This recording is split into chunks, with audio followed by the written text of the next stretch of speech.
Mga katambay, mga kababayan, si Kamanong po dito po sa Tambayan mga kababayan, nagbabalik po para po magkomento po sa inyo. Magandang umaga po, tanghali, hapon, gabi, madaling araw po sa atin lahat saan masulok ng bansa o mundo tayo naroon. Naway maingatan po tayo mga kababayan. Umpisahan na po natin agad mga tambay. Ito pong pinag-uusapan po ngayon sa mainstream media at social media. Ito pong pinahayag po ng Senadora Amy Marcos mga tambay. Yung sinasabi niyang group effort na ibagsak ang Duterte at syempre po yung politically motivated daw po mga katambay. Yan daw po ay sa kanyang natuklasan sa kanyang hearing mga katambay sa Senado. Pakinggan po natin ang balita at komentuhan po natin. Politically motivated ang pag-aresto kay former President Rodrigo Duterte. Ito ang inihayag ni Senator Amy Marcos sa gitna ng investigasyon ng Senate Committee on Foreign Relations kaugnay ng pagsuko sa dating Pangulo sa International Criminal Court. Ayon sa Senadora, malinaw na nais lamang pabagsakin ng administrasyon ang mga Duterte. Dagdag pa ni Senator Amy, kung may political motivation at pagtatakip ng katotohanan na nangyari, may posibleng pananagutang kriminal at administratibo ang mga sangkot sa insidente. Sa foreign relations, matapos ang tatlong hearing, there are several findings that we have already established. And firstly, that the arrest and transport of former President Rodrigo Duterte to the ICC is apparently politically motivated. Titignan natin kung maaaring magawang committee report ito. Kung hindi, at least alam ng taong bayan na may culpable violation of laws ng iba't ibang opisyal. Kinakailangan, alamin natin, maimbestiga ang korte, kasi hindi naman korte yung Senado, pero ang aming recommendation, very strong recommendation, na imbestigahan ng ombudsman at ng mga korte sa lalong madaling panahon. Yan po mga tambay, alam naman po ng Pilipino kung sino po ang may pakana mga tambay. Kahit po sabihin po ng Senadora Amy Marcos na sinasabi niya po ngayon po ay politically motivated at sinasabi pa niya na ito ay itong grupo na to ay group effort na pabagsakin o ibagsak ang mga Duterte. Alam naman po ng taong bayan kung sino po pasimuno. Di po ba? Ang nakikita lang po natin ngayon ay parang media mileage. Nagiging media mileage na lang po itong issue na ito dahil wala na po Tapos na po. At sino po ang kaagat, mga tambay? Kahit sabihin po natin na ito po ay recommendation niya at isusulong niya makarating sa investigasyon ng ombudsman at Korte Suprema, mga tambay. Sa panahon po ngayon, na kontrolado po yata nila lahat, mga tambay. At wala po ritong imik. Wala po halos imik po ngayon ang mga senador na hindi tumatakbo. Yung mga naiwang senador po ngayon na hindi umiimik, mga tambay. Wala halos silang imik dyan, tahimik. Maliban lang po dito ngayon sa isang senadora na napakahirap po dahil bagsak po siya ngayon ang kanyang popularidad sa halalan. Bagsak po kasi siya ang kanya pong approval at trust rating sa mga Pilipino, lalo-lalo na po sa survey, ay hindi po siya nasasama man lang yata sa Magic 12, mga kabayan.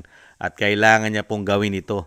Yung sinasabi pong idikit at maging concern sa nangyari, sa sinasabi niya nga politically motivated mga tambay. Yung politically motivated na yan, napakatagal na po yan mga tambay. Alam na ng mga Pilipino yan. Alam na natin yan, umpisa pa lang. Di ba? At sinabi na yan matagal na ni Vice President na talagang sila ay merong ginagawa ang gobyerno. Dahil nga merong isang kamag-anak daw po ng senadora na tinatawag na tambaluslos ng Vice President na gustong-gustong maging Vice President na sa napakabilis na panahon kahit wala pang halalan. At gusto rin daw po nito, di umano, na gusto rin daw pong maging Prime Minister daw po. Kaya nga po sinulong din nila ang PI, ang People Initiative, mga tambay. Di po ba?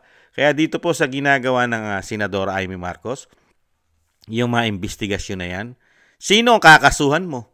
sana man lang ibinalita mo o ipinakita mo talaga na totoo at talagang concern ka at talagang hindi ka sang-ayon sa mga paglabag sa batas ng mga taong gobyerno katulad ng iyong kapatid, katulad ng DOJ, di ba? Katulad ng DILG, PNP, di ba? At AFP na halos pati po ang DND, ang Department of National Defense, di ba? Nagsama-sama po para po dito sa pagpaplano po nila na sinasabi ngayon ng Senadora Amy Marcos na politically motivated, mga tambay. Talagang sinasabi niya yung pagpapabagsak, parang may group effort daw po para pabagsakin ng mga Duterte.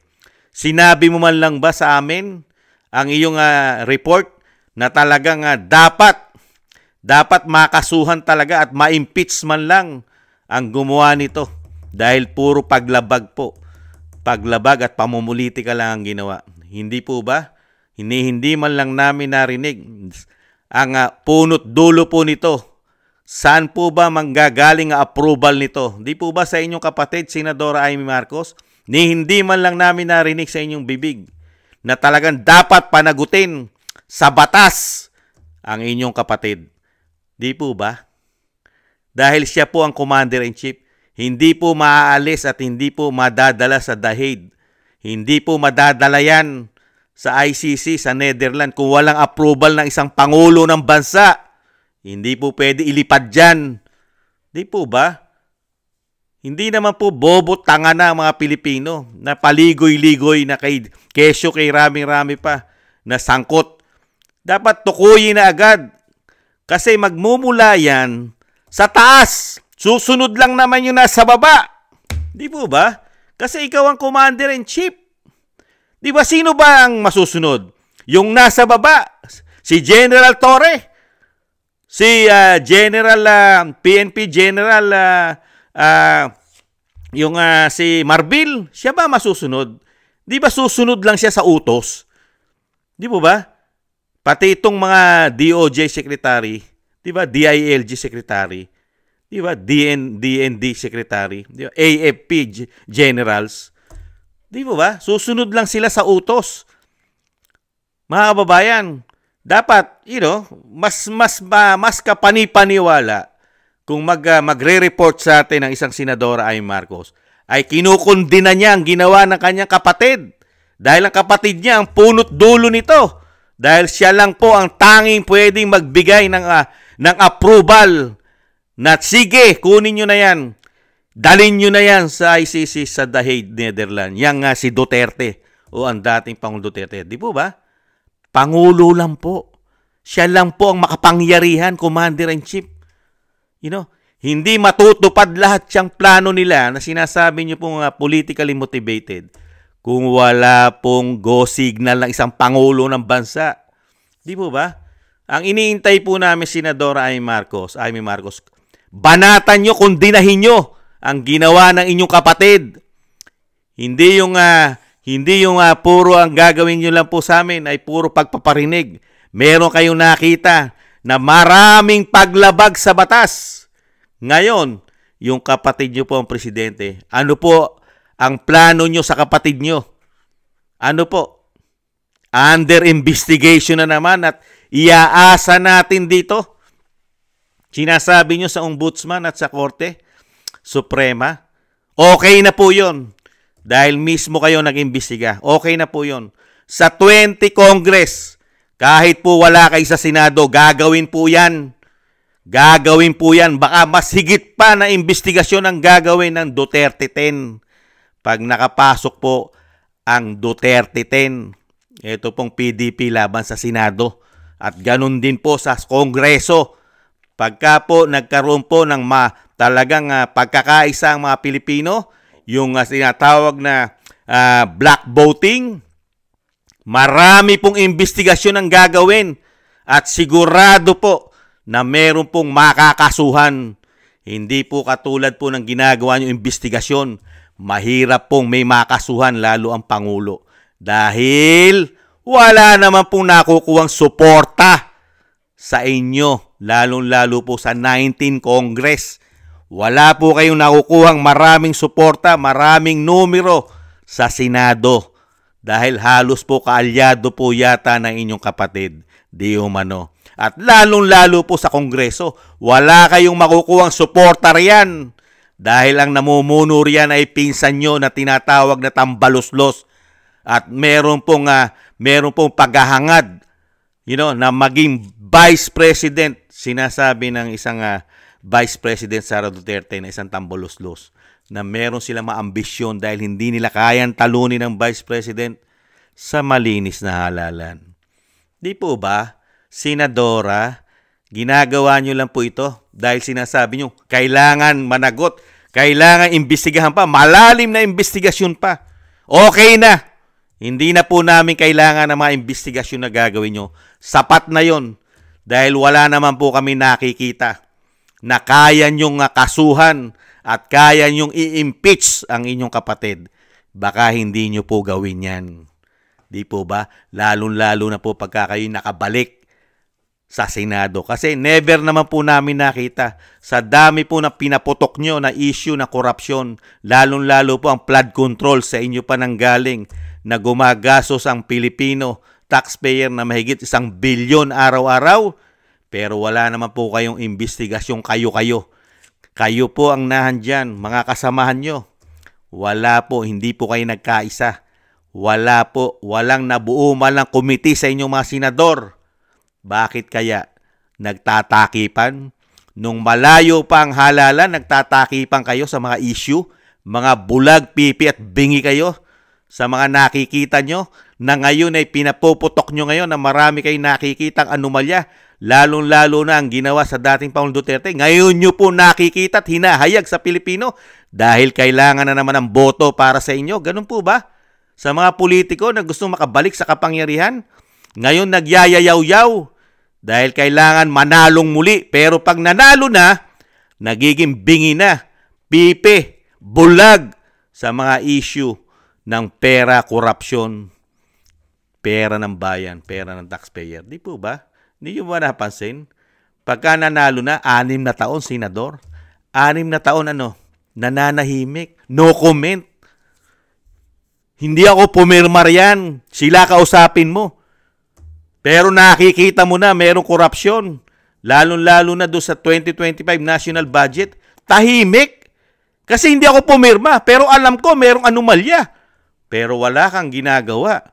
Hindi ka man lang nagpupursige na imbestigahan yung ginagawa dyan sa Kongreso, lalong-lalo na sa budgeting na pumuputok na merong anomalya, di umano. Di po ba? Kaya dito po mga tambay, yung ginagawang unang hearing, pangalawang hearing, pangatlong hearing. Ngayon, inilabas na ang kanyang committee report, ang kanyang investigation report ng 3 beses na nag-hearing sa Senado. Ayan. Politically motivated, mga tambay. Planado, mga tambay. Meron silang group effort para pabagsakin ang mga Duterte. Ibang klase, mga tambay. Para ibagsak ang mga Duterte. Huli na, mga tambay.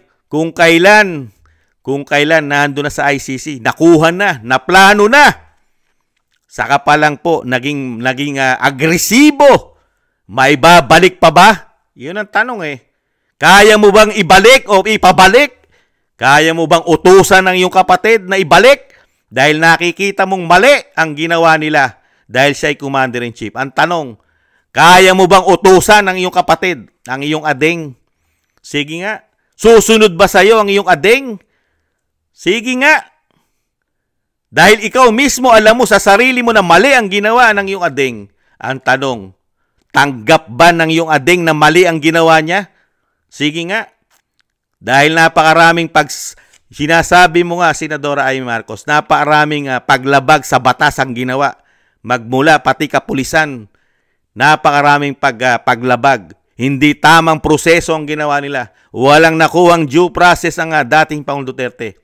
Ang tanong, kaya mo bang kondinahin ang iyong kapatid ngayon? Kaya mo ba siyang sabihan, harap-harapan, batikusin sa mainstream media man lang, kahit sa mainstream media. Banatan mo ng banatan ang iyong kapatid ngayon. Dahil mali ang ginawa mo sa dating Pangulong Duterte. Di ba? Napakarami mong kapalpakan na ginawa, ading, di ba? Na hindi tama, na kailangan kang makasuhan sa korte. At hanggat maaari, baka ma-impeach ka pa, ading. Di ba? Kasi manang ka eh. Ikaw ang manang eh. Ate ka eh. Manang. Kaya lang, hindi mo yata kayang gawin sa iyong ading yan. Sa iyong kapatid. Di ba? Ikaw, nakikita mo ngayon, sinasabi mo sa mga Pilipino na mali ang ginawa nila. Pero pagdating naman sa ading mo, yung mali sa kanila ay nagiging tama yata. Di ba? Dahil yata ang iyong ading ay bulag. Hindi kaya? Bulag po sila dahil sa kapangyarihan, kasaganahan, sa pagiging greedy, di ba? Yata nila. Dahil sa pera, kaya sa kapangyarihan, at yung sinasabi ng Vice President, may bonus pang polboron. Di po ba? Tama na. Okay na po yun, Senadora. Okay na po yun. Yung gagawin nyo po pong mga investigasyon, okay na po kami. Okay na. Kaya rin pong gawin yan ng Duterte 10. Okay na po. Hindi na po namin kailangan. Kung si Kamanong po ang tatanungin, hindi na po kailangan ang mga investigasyon ng isang Senadora ay Marcos. Kaya na pong ituloy yan. Sa 20 Congress, kaya na pong ituloy ang mga investigasyon na yan. Pag nakapasok na po ang Duterte 10, ang PDP laban ay napakarami pong abogado riyan sa PDP 10, mga tamay. Halos abogado po lahat yan. At kaya po nilang mas higit pa sa ginawa nyong investigasyon ang kaya nilang gawin, mga kababayan. Di po ba? Kaya dito po kay Senadora Amy Marcos, okay na po. Si Kamanong, okay na. Dahil alam naman po natin pare-parehas ang totoong nangyari at totoong ginawa nila sa pamilya Duterte, lalo-lalo na po sa dating Pangulong Duterte. Dahil napakarami na pong eksperto ang nagpatotoo sa ginawa po nila. Pati po ang mga Supreme Court, retired justices ay nagsasabi na maling-mali ang ginawa ng inyong kapatid. Dahil hindi po nakakuha ang isang Pilipino, dating Pangulo pa ng bansa, hindi nakakuha ng proseso, tamang proseso ng batas mismo sa ating bansa. Hindi po siya nakakuha ng parehas o due process bilang isang Pilipino. Di po ba?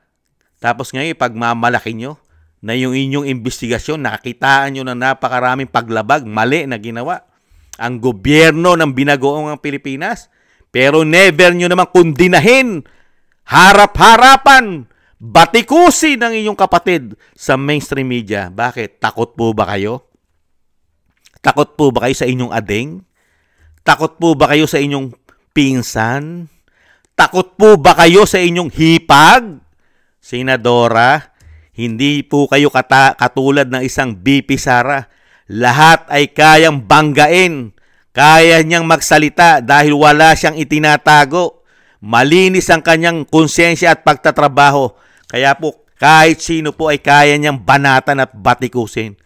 Kayo po, mukha pong yung inyo pong pagkundina sa gobyerno na inyong kapatid ay mukha po yatang may pinoproteksyonan pa po yata kayo. Hirap na hirap po inyong banatan ng banatang direkta ang inyong kapatid na Pangulo ng bansa. At ganun din po ang inyong pinsan. Never nyo yatang talagang binabanatan katulad ng Vice President. Di po ba? At never nyo pong isa publiko katulad ng ginagawa ng Vice President. Yung hindi nyo po sinasa publiko ang nalalaman ng Vice President sa paggamit ng polboron ng inyong kapatid. Tikom ang inyong bibig sa issue na yan. Kailangan pa rin kasing proteksyonan, di kaya ang pamilya. Di po ba? Kaya po kung magpag-aaralan po natin mga kabayan, politika. Dahil sa politika, dahil alam naman po natin na wala pong kapag-pag-asa ang isang Senadora Amy Marcos sa alyansa nila. Kaya nga po umalis siya sa alyansa eh. Lumipat po rito kay Vice President Sara Duterte kasi wala po siya kapag-pag-asa.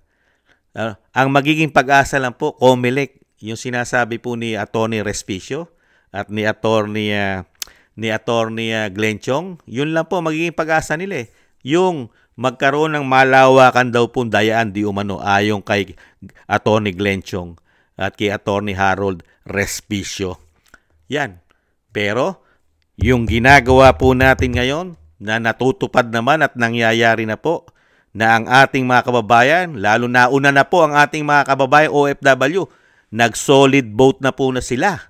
Karamihan po dyan, majority po ng ating mga OFW ay black voting na po ginawa nila. Solid! Mga kababayan, di po ba? Kaya mahihirapan po silang mandaya ngayon.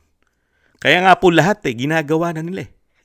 Para lang po sinasabing bumango sila ulit. Pati nga bigas, ginagamit na nila ngayon ng bigas.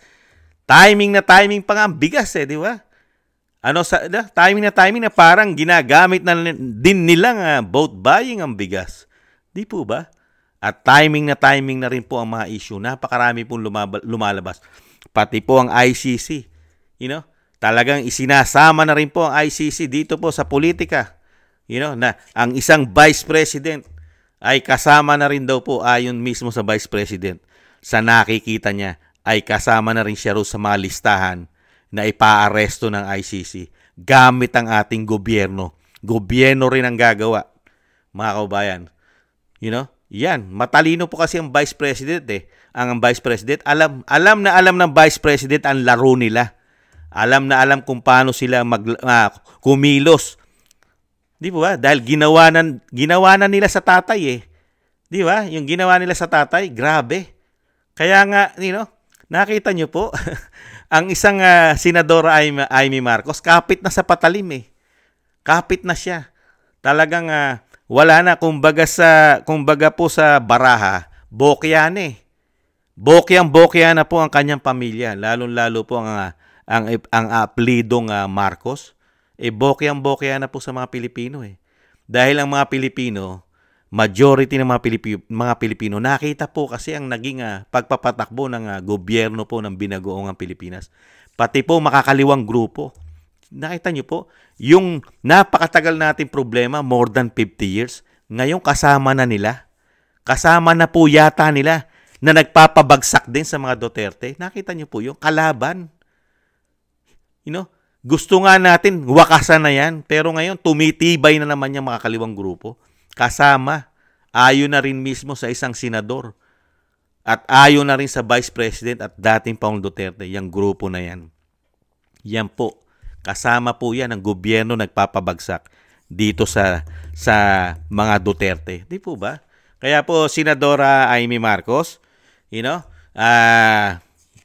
ewan ko po sa ibang mga kababayan natin, pero si Kamanong, okay na po ako Okay na po ako sa ginawa nyo. Pero, yung ginawa nyo, that's it na po yun. Tapos na po yun. Tapos na po ang kasaysayan doon. Yung sinasabi nyo, na kailangan nyo pang makabalik bilang senador dahil iimbestigahan nyo, okay na po yun. Kahit hindi na po kayo makabalik bilang senador, marami na pong gagawa niyan para sa amin. Hindi na po, okay na po yun. Hindi na po namin kailangan na ipagpatuloy nyo pa ang investigasyon nyo diyan sa ginawang napakaraming paglabag ng sinasabi nyong grupo ng gobyerno. Samantalang Commander-in-Chief ang inyong kabatid. Okay na po yun. Gagawin naman po yan. Kahit po hindi na kayo manalo bilang senadora, okay na po sa amin yun.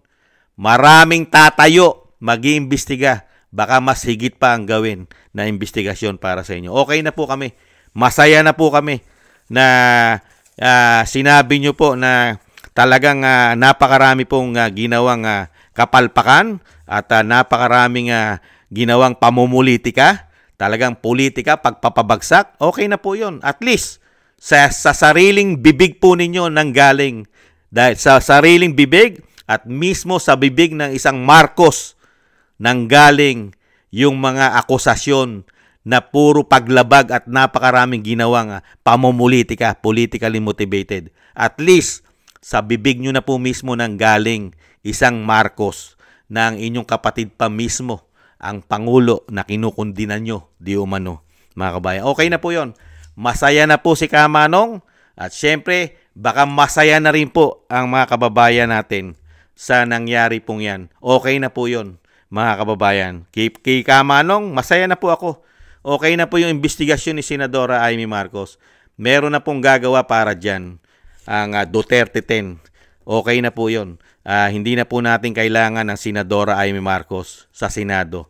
Okay na po. Tapos na po. Pwede na pong, pwede na pong bitawan ng isang Senadora Amy Marcos ang kanyang posisyon. Kasi marami naman pong bago at mga abogado rin na po pwedeng mag-shoulder at mag-imbestiga. At napakarami pang iimbestigahan ng Duterte 10. Lalo-lalo po ang mga PDP laban na congressman, representative ng PDP laban. Pag nakapasok na po yan sa Kongreso, mas marami pang imbestigasyon kisa sa ginagawang imbestigasyon ni Senadora Amy Marcos ang mangyayari sa 20 Congress. Pag nakapasok po ang tinatawag na black voting natin, mga kabayan. Sigurado po yan. 100% po yan. Mas higit di hamak na mas magandang investigasyon ang mangyayari kaysa sa ginagawang investigasyon ng isang Senadora Amy Marcos para lang sa politika. Yata makakuha na naman ng boto sa taong bayan. Ginawa na po sa atin yan. Noong 2022, kumuha po sila ng napakaraming boto sa atin, tiwala. Ano po ang napala ni Juan de la Cruz? Ano po ang napala ng sambayanang Pilipino, mga kabayan? Pangako. Pangako. Pamumulitika. Mismong kayo na nagsabi, politically motivated. Ano pa? Harassment sa mga supporters. Harassment. Demand. Libel. At issue ng isang damukal na korupsyon, di umano. Pamumulitika. Okay na po yun. Tanggap na po namin yun, mga kababayan. Kaya nga gusto namin baguhin dahil tanggap na namin na kami ay na budol. Kaya nga gusto namin baguhin ngayon, 20 Congress. Yung aming pagkakamali na nangyari sa amin ng 2022, ayaw na naming maulit muli, Senadora Amy Marcos. Kaya nga gusto na namin mabago. Kaya nga kami magba-black voting. Black voting po kami, solid. Dahil ayaw na naming maulit na kami mabubudol na naman muli ng isang Marcos yata. Di ba? Maraming salamat po, mga kabayan. At syempre po, mag-shoutout po muna tayo sa mga kababayan po natin nagtitiwala, nagbibigay po ng biyaya sa inyong lingkod. Thank you po. Shoutout po. Maraming salamat po sa mga biyaya po. Shoutout po. Thank you. Kay na Gina Ray, Solid DDS ng Berlin, Germany. Kingston ng 123 Hong Kong. Si Eric Hershio ng Canada. Jake Yahoo 4531 ng Maisog, California, USA.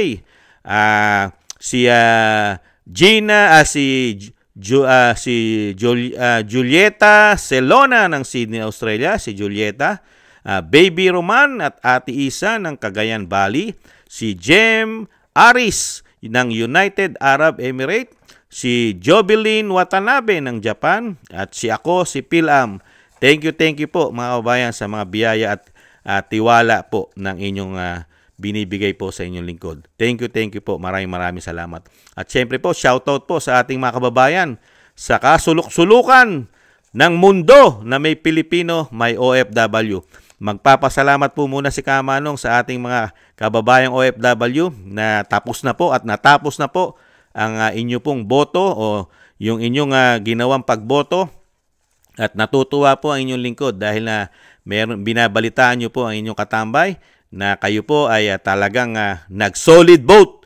Black voting po ang ginawa po ng majority ng OFW para po sa PDP laban. Maraming salamat po, mga kabayan. Sa ganyan lang po tayo makakagante sa nambudol sa atin, mga kabayan. Thank you po, mga kababayan ko OFW. Mabuhay po kayo mga bagong bayani. Salamat po sa ginawa nyo pong solid vote. Yan po ang pinakamagandang panlaban natin sa ginawa po sa atin na kawalang hiyaan nila, mga kababayan. Ingat-ingat po kayo, mga kababayan. Ingat-ingat po. At shoutout din po sa ating mga kababayan sa kasulok-sulukan ng Pilipinas. Tayo po, malapit na po tayo. Boboto po tayo sa May 12. Sana po, mga kababayan, ay gayahin po natin ang ating mga kababayang OFW. Nag-black voting po at solid PDP laban. Lalong-lalo po sa Senado at Kongreso. At syempre po, i-demolish po natin ang mga walang hiya, mga wala naman nagawa na mga party list. I-demolish po natin yan, yung mga party list na yan. Wala pong nagawa yan, mga kababayan. At syempre po, thank you po sa mga nakagusto po ng Tambayang mga kabayan sa YouTube at TikTok. At ganoon din po sa mga nagko-comment, like, share, and subscribe. At syempre po mga kabayan, yung lagi ko pong hiling na sana po isama po natin sa ating mga dasal, panalangin, ang dating Pangulong Duterte na makauwi po sa lalong mabilis, ang dating Pangulong Duterte at madugtungan pa po ng mahabang buhay, kalakasan at pag-iingat po ang sa kanya pong kalagayan sa panahon po ngayon, mga kabayan. Maraming salamat po. Sa muli po mga katambay, ingat-ingat po tayo. Paalam. Bye-bye.